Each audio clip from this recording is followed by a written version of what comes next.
और अब आज की बड़ी खबर जो कि बिहार के आरा से है। यहाँ पर सिविल कोर्ट में बम धमाका हुआ है जिसमें 2 लोग मारे गए हैं।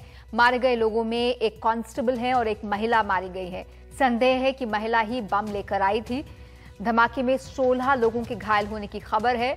अभी तक की जानकारी के मुताबिक मारी गई महिला को ही संदिग्ध माना जा रहा है। उसके पास एक फोन भी बरामद हुआ है जिसकी जांच की जा रही है। मारा गया कांस्टेबल पुलिस की गाड़ी के करीब खड़ा था। माना जा रहा है कि ये धमाका अदालत आए कैदियों को रिहा कराने के मकसद से कराया गया। और क्या ये मकसद पूरा हुआ है? क्या कुछ कैदी भागे भी हैं? ज्यादा जानकारी लेते हैं अपने संवाददाता मनीष कुमार से, वो हमारे साथ जुड़ रहे हैं। लेकिन उससे पहले पुलिस अधिकारियों का बयान इस मामले पर।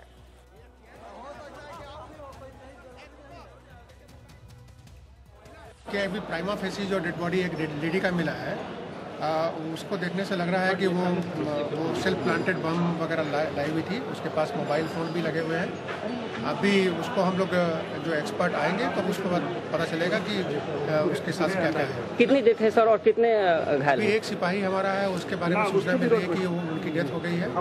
और एक जो महिला जो खुद को प्लांट करके रखी थी उसकी डेथ हुई है। बस यही 2 है।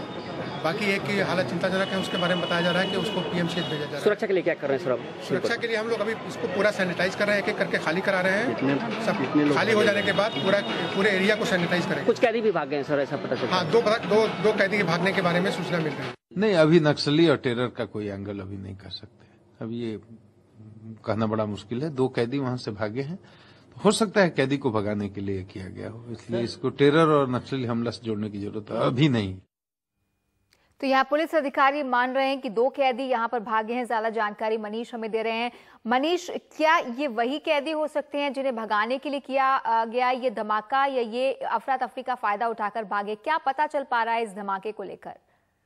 देखिए, अभी तक जो पता चला है उसके अनुसार 2 कैदी भागे हैं, जिसमें एक व्यक्ति का नाम है लंबू शर्मा, जो सजा याफ्ता है और आज उसे किसी एक अन्य मामले में प्रोडक्शन के लिए लाया गया था।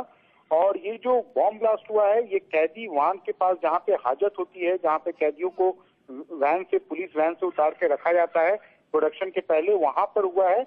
और लंबू शर्मा की पृष्ठभूमि रही है 2009 में भी इसी प्रकार से बॉम्ब ब्लास्ट करके वो कोर्ट परिसर से भागा था। उस समय एक वकील की मौत आरा कोर्ट परिसर में हुई थी।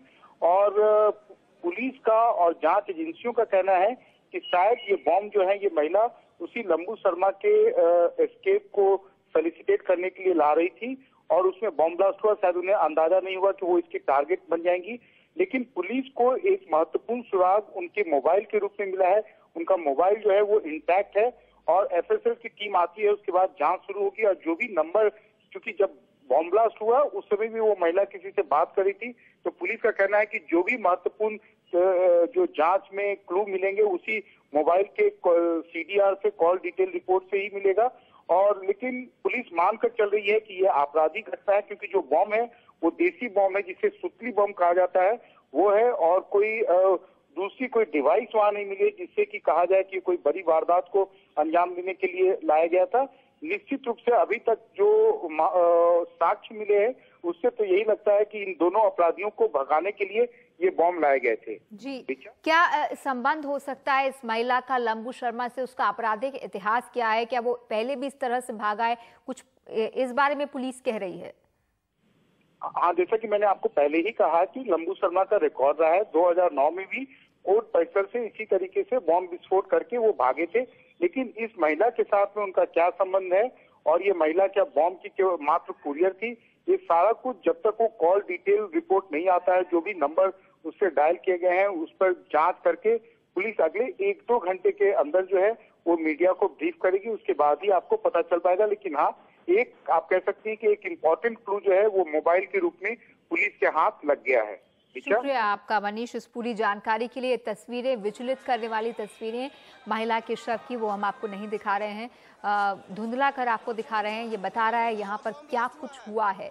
ये प्रशासनिक तंत्र यहाँ से चलता है। आरा की ये बिल्डिंग जहाँ पर कलेक्ट्रेट भी है, डाकघर भी है, टेलीफोन एक्सचेंज भी है, सिविल कोर्ट भी है, और कैदियों को भगाने के मकसद से ये धमाका किया गया ऐसा माना जा रहा है। 2 कैदी भागे हैं जिसमें लंबू शर्मा पहले भी ब्लास्ट कर भाग चुका है और वो फिर से फरार है। माना जा रहा है कि उसी को भगाने के मकसद से ये ब्लास्ट किया गया होगा। पुलिस इस पर आधिकारिक जानकारी थोड़ी देर में देगी।